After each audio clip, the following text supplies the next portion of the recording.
So hello guys, hello mga kabasyang. Ngayon lang tayo nakapag-video dahil mga nakaraang araw ay masama ang ating pakiramdam. So ngayon magkikilaw tayo ng tuna guys dahil wala pa tayong masyadong panglasa. Dahil galing tayo sa sipon at lagnat.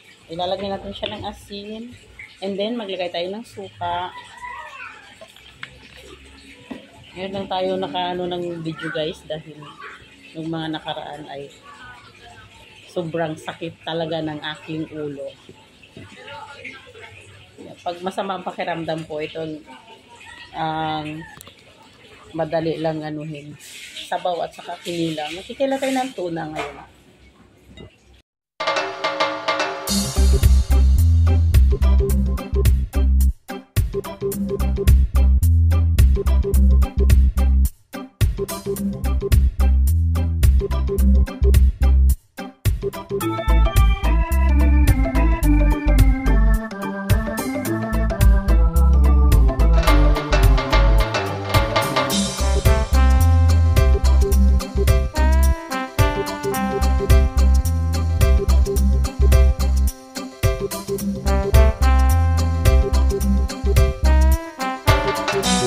Guys, lalagyan natin siya ng mangga.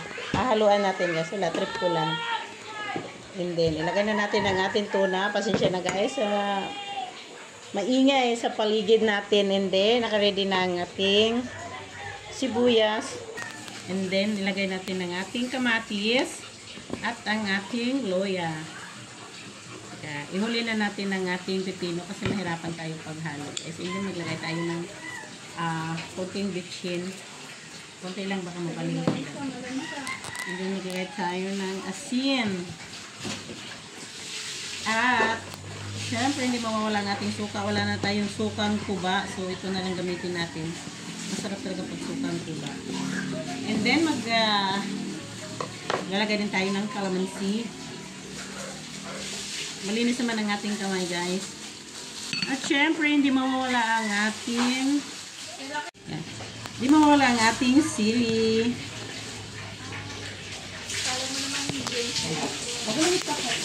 And then halo-haloin na natin. Parang sobra pala talaga sa ano yung lagayan ko. Nandito ito kasi. Umiikot-ikot pala yan eh. May ano ka naman ma, may stand Hindi.